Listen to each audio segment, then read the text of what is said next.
Hi everyone, I'm Hazel. Welcome to my How to Become an English Teacher Part 2. အားလုံးပဲမင်္ဂလာပါရှင်။ကျွန်မကတော့ Hazel ပါ။ အင်္ဂလိပ်စာဆရာမတရားဘယ်လိုဖြစ်လာခဲ့လဲဆိုတဲ့ Part 2ကနေကြိုဆိုလိုက်ပါတယ်။ပြီးခဲ့တဲ့ Part 1မှာကျွန်မကျောင်းကနေပြီးတော့ကျွန်မလှုပ်ထပ်ဖို့ဆုံးဖြတ်ခဲ့တယ်ပေါ့နော်။ English environment မရှိတဲ့အတွက်ကို English မတိုးတက်ဘူးထင်ပြီးတော့ဆုံးဖြတ်ခဲ့တယ်။ဆုံးဖြတ်ပြီးနောက်ကျွန်မဟုတ်ပြီးအလုပ်ထွက်လိုက်ပြီပေါ့ကျွန်မမှာရက်တီဖို့အတွက်ဒီ guides လုပ်နေတဲ့ students 2ယောက်3ယောက်ရှိရပေါ့နော်အဲ့ဒီဝင်ငွေလေးနဲ့ပဲကျွန်မရက်တီမယ်လို့ဆုံးဖြတ်တယ် on the other hand တခြားတစ်ဖက်မှာအင်္ဂလိပ်စာကိုလေ့လာမယ်ကိုယ့်ဘာသာကိုလေ့လာမယ်လို့ဆုံးဖြတ်ပြီးတော့ okay English နဲ့နှီးစပ်ဖို့အတွက်ငါဘာလုပ်မလဲAmerican Center ကိုတွားကြည့်ချင်တယ်အဲ့ဒီမှာ library ရှိရဲစာအုပ်တွားငါဖတ်မယ်ဆိုပြီးအသိနဲ့ပေါ့နော်ကျွန်မ American Center ကိုသွားခဲ့တယ်။သွားတဲ့အခါမှာ bus ကားစီးရပေါ့နော်။ bus ကားစီးခါမှာကျွန်မဘယ်နားမှာ American Center မှာမသိဘူးတယောက်ကကျွန်မကိုလမ်းညွှန်လိုက်တယ်ပေါ့နော်။အဲ့ဒီမိဘအကျော်လေးနားကြရင်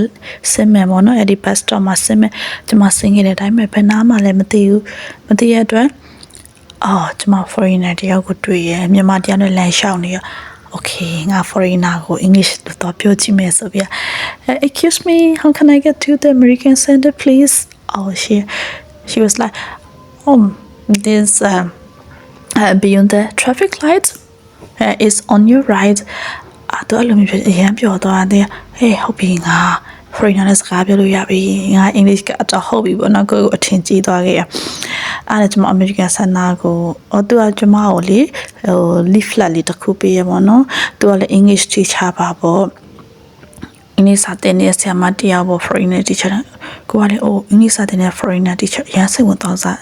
ပေါ့နော်ငါ English ကိုအရင်ပြောတဲ့ချင်တယ်ပေါ့ငါများသူနဲ့ပတ်သက်ပြီးအဆက်အသွယ်ရမလားကိုစိတ်ထဲမှာဝင်သွားမှာပေါ့နော် English ကိုဘယ်လောက်အထင်ကြီးပြီး impressive ဖြစ်ပြီး crazy ဖြစ်နေလဲဆိုတော့အဲ့နဲ့သူကကျွန်မကို leaflet တွေပေးအဲ့ဒီ leaflet ကကျွန်မကြည့်ရသူတို့ကChristian ပေါ့နော် Christian အမျိုးအစားတွေတစ်ခုပဲပေါ့နော် Jehovah Witnesses ပေါ့ Christian သူတို့ရဲ့ meeting ကိုသူတို့ invite လုပ်တာပေါ့နော် free city အများကြီးရှိရပေါ့နော်အားမယ်ဆိုလာခဲ့ပါပေါ့အဲ့နဲ့ကျွန်မဟုတ်ပြီပေါ့နော်သူနဲ့ကျေးဇူးတင်ကြအောင်ပဲ American Center မှာလိုက်ပြီးခတ်တိပါလေလို့ကျွန်မစောက်တွေပါငါပြန်လာခဲ့တယ်ပြန်လာခဲ့ပြီးအိမ်ရောက်တော့အဲ့လိုပဲပေါ့နော်ကျွန်မအဲ့လိုပဲကိုယ့်ဘက်ကိုအိမ်မှာ practice လုပ်မယ်လို့ကြိုးစားရတဲ့အတိုင်းပဲနီးလက်အမှန်ကန်လည်းမသိခဲ့ဘူးလုံးလေးမလုံးလေးပေါ့နော်အဲ့နဲ့ကျွန်မတလားနလားလာအောင်လဲကြာအောင်ပေါ့နော်ငါ English ကဒီတိုင်းဆိုရင်ငါမတိုးတတ်တော့ဘယ်လိုလုပ်ရမလဲငါမှလည်းပေါ့နော် environment လည်းမရှိဘူးငါအရင်ပြောတဲ့ချင်တယ်ပေါ့ကျွန်မဖြစ်ကနေဆိုတည်းရပါthe leaflet ဒါ Christian နေဆိုတာသူက English နဲ့ keep in touch ဖြစ်တယ်ပြီးတော့ foreigner တီးဖြစ်တော့ငါအခွင့်အလမ်းဖြစ်မှာပဲဆိုပြီးတော့အဲ့ဒီ leaflet ကိုကျွန်မအမိုက်ပုံနဲ့ထည့်လိုက်ပြန်ရှာတွေးသွားကျွန်မအောက်ပြီးအဲ့ကိုသွားမယ်ဆိုပြီးဆုံးဖြတ်ခဲ့တယ်တယောက်တည်းပေါ့နော်ဘယ်သူမှမပါအောင်နဲ့ကျွန်မ American Center နာဒီကျွန်မရအောင်သွားတယ်သူ American Center ဘေးနားမှာဘယ်နားမှမသိဘူး Google ကိုဖွင့်နေအဲ့ဒီနေ့က Saturday morning ပေါ့နော်Google ဖွင့်ပြီးတော့ကျွန်မတွေ့သွားတွေ့ရောဘယ်လိုဝင်ရမှမသိဘူးအဲ့ဒီKingdom Hall ပေါ့နော် Jehovah Witnesses သူတို့ဝပြရခံမှာ Kingdom Hall လို့ခေါ်တာ Kingdom Hall ရှိရတော့ကောင်လေးတယောက်ကသူလည်းအထက်ဝင်မှာပေါ့နော်အဲ့ဒါသူနဲ့လိုက်သွားလိုက်ရဟိုရောက်တော့သူတို့ဘာသာရေးပေါ့နော်ဟောပြောချက်တွေပို့ချကျွန်မထိုင်နာထောင်းနေဘေးနားမှာကအိန္ဒိယလိုင် foreigner တယောက်ရှိသူကလည်းမြန်မာစကားကောင်းပြောတတ်တယ်ပေါ့အဲ့သူနဲ့သူထိုင်ပြီးတော့meeting လည်းပြီးရောခေါင်းလာနှုတ်ဆက်တာဘလို့တည်ပြီးလာတာလဲforeigners တွေကလည်းမြန်မာစကားကိုသူကမြန်မာ meeting အဲ့ဒီက Saturday morning ဆိုတော့သူတို့ English meeting ပေါ့မြန်မာ meeting foreigners တွေကလည်းမြန်မာစကားသင်ချို့တွေအနေနဲ့ပါပြောတတ်တယ်သူမြန်မာ meeting တတ်တယ်လာနှုတ်ဆက်တယ်ပေါ့နော်သူတို့အရင် friendly ဖြစ်ပြီးတော့ဖော်ရွေကြရပေါ့နော်အဲ့ဒါကျွန်မJapan ဒီ lift လေးရလို့လာတာပေါ့အဲ့ဒါနဲ့သူကလည်းကျမနဲ့အဲ့လိုရင်းနှီးပြောဆိုပြီးကျမသဘောကျသွားတာပြီးသူတို့ကအရင် friendly ဖြစ်တယ်ပြီးတော့ငါ့ကိုလည်းပေါ့နော်အခုမှစာတွေ့ရကောင်းမို့ရင်းနှီးရှိရဆိုပြီးတော့ကျမ meeting ဖြစ်ပြန်တော့လဲတန်းဖြတ်သွားတာပေါ့လဲတန်းလိုက်သွားတော့ကျမကပြော English ကိုလေ့လာချင်တယ်ပေါ့နော် English ကိုလေ့လာချင်တဲ့သူတို့ကဆို English meeting အလွေနဲ့မိတ်ဆက်ပေးမယ်ဆိုပြီးတော့ မကျမ English medium လေးနဲ့မိတ်ဆက်ပေးရပါတော့ပထမဆုံးသူတို့ကပေါ့နော်ကျမကဘာမှမသိဘူးသူတို့ရဲ့ဘာသာရေးအကြောင်းလည်းမသိဘူးပေါ့နော်ကျမ English မျက်နှာနဲ့ English စာတက်ပြီးပဲခေါင်းထဲမှာသိရမှာအားနဲ့အဲ့ဒီ American လာရဲ့မြို့သမီးတယောက်နဲ့မိတ်ဆက်ပေးရအော်သူကပေါ့နော်သူ English teacher oh I want to learn English ပေါ့နော် oh we might have some time to learn ကျမသဘောကျသွားတာအဲ့နဲ့ဟုတ်ပြီပေါ့နော်အမေကသူတို့ကကိုယ်ပေါ့နော်ကိုယ်ကသူတို့ရဲ့ဘာသာရေးကို preach လုပ်ချင်တဲ့အတွက်ကိုယ်စိတ်ဝင်စား interest တစ်ခုနဲ့ဆွဲဆောင်တာပေါ့နော်ကိုက English ကိုစိတ်ဝင်စားတယ်လို့ okay English စာသင်မယ်ဆိုပြီးတော့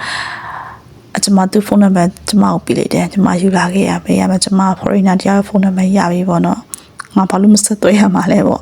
အဲနောက်နေ့ကျမသူခေါ်ပေါ့နော်ပြောတယ်မပြောတယ်နဲ့ပေါ့နော်အဲခေါ်ပြီးတော့တော့တွေ့ကြရအောင်meeting ကိုလာချင်တယ်ပေါ့နော်ကျမအရင်စားတော့လာခဲ့ပေါ့နော်အဲ့ဒီ meeting ကျမသွားပြီးတော့အဲ့မှာပေါ့နော်နားမလဲရတယ်အများကြီးပဲပို့တယ်ဘာသာရေးလည်းဖြစ်တယ်ကိုကလည်းတခါမှလေးအဲ့လိုမျိုး environment နဲ့မှမသိဘူးအများကြီးနားမလဲစိတ်တွေညစ်တာပေါ့နော်ကိုကလေးတခြားဘာမှမသိဘူးဒီမှာ English ကိုပြောတဲ့ဖို့တစ်ခုပဲသိချင်ခဲ့တာအဲ့ဒါကျမနောက်ဆုံးသူတို့ကပြောတော့သူတို့ရဲ့ Bible ကိုလေ့လာမလားကျမလည်းလေ့လာမယ်ပေါ့ဘာပဲလောက်ရသေးရမလား English လို့ပြောရဖို့အတွက်လုပ်မယ်ကျမဆုံးဖြတ်ပြီးတော့ကျမဝင်နေရလားဆိုတန်းတော့တိုက်ရင်တော့မှပတ်စံပေးရမှာကွာဒါပေမဲ့သူတို့နဲ့တွေ့မယ်ဆိုသူတို့ restaurant ကောင်းမှထိုင်နေဟုတ်လားကိုယ့်ရဲ့ expenses ရှိရတယ်ကျမရရှိသမျှပတ်စံအိမ်ရပြန်တောင်းပေးရစေအရှင်းသမျှပတ်စံကိုကျမဒီ English လေ့လာဖို့အတွက် invest လုပ်မယ်ဆုံးဖြတ်သူတို့နဲ့တော့ Bible လေ့လာပါတော့အဲ့လိုလုပ်နေနဲ့ကျမအဲ့လိုလုပ်နေပြီမဲ့လေ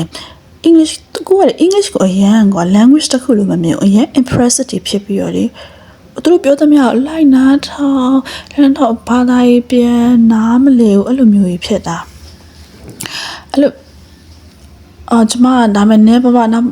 ပြောရင်ကျမတို့တနေ့လောက်နေခဲ့တယ်ပေါ့နော်တနေ့လောက်အဲ့လိုတွေ့တယ်သူတို့ meeting နေသွားတယ်ကျမနားလဲတယ်ဒါပေမဲ့အရန်ရွမဟုတ်ခဲ့ဘာလို့ဆိုကျမရဲ့စိတ်ထဲမှာတခုခုက block ဖြစ်နေကွာဒီအရန်လေ language ကို language လို့မမြင်ဘူးတခြားအရန် precious ဖြစ်တဲ့တခုကိုကွာအဲ့လိုမြင်ပြီးတော့လာမသိတိတ်ပြီးတော့မတိုးတက်ခဲ့ကျမနေရပေါ့နော်နောက်အဲ့လိုလုပ်နေအခါမှာကျမအသိဆရာမတယောက်ကပေါ့နော်ကျောင်းတစ်ကျောင်းမှာ 4K teacher လို့တယ်လုံမလားပေါ့နော်ကျမကyou know အလုပ်ကိုစိတ်မှုရှိအဲ့ကျောင်းကအရန်ဝေးရ3ရန်ကုန်ကနေဆို3နာရီလောက်ကားစီးရတယ်ကျမ school visit လိုက်သွားရင်လည်းသဘောကျပါတော့ကျောင်းကအရန်အဆင်ပြေနေရထိုင်တာဆိုအဲ့လိုမျိုးဆိုတော့ကျမလုံမလို့ဆုံးဖြတ်ခဲ့ပေါ့နော်တစ်ဖက်မှာကသူတို့နဲ့ Bible လေးလာနေရတစ်ဖက်မှာကကျောင်းမှာလှုပ်နေရပေါ့နော်ဒါပေမဲ့ English ကတော့ကျမတို့အရင်ပြီးတော့ကျင်းတဲ့လောက်ထိကျမမပြောနိုင်သေးဘူးထင်တယ်မနော် stuck ဖြစ်နေတော့မယ်တခုခုပြောတော့မယ်ဆိုရင်ကြောက်တယ်အမားတွေရှားမှကြောက်တယ်အဲ့လိုမျိုးဖြစ်နေတော့မယ်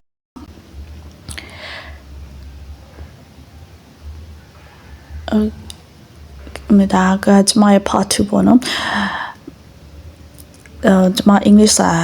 ဆရာမတရားတော့ဖြစ်လာခဲ့ပြီပေါ့နော်အဲ့ဒီ private school တစ်ခုမှာလုပ်နေနေပေါ့နော် English teacher တယောက်စပြီးတော့ဖြစ်လာခဲ့ပြီဒါပေမဲ့ကျမမှာအခက်အခဲအများကြီးရှိနေခဲ့တယ်ပေါ့ဒီ language နဲ့ပတ်သက်ပြီးတော့ okay ကျမရဲ့ this part 2ပေါ့နော် if you interested in part 3 please subscribe my channel ပေါ့နော်ကျမရဲ့ channel ကို subscribe လုပ်ပေးဖို့လည်းတောင်းဆိုရပေါ့နော်ကျမpart 3မှာပေါ့နော်ကျမဒီတို့နဲ့ Bible လေးလာတာကိုကျမတနေ့ပြည့်ကျမရက်ခဲ့တယ်ဘာလို့ရက်ခဲ့တာလဲပေါ့နော်ပြီးတော့ကျမရဲ့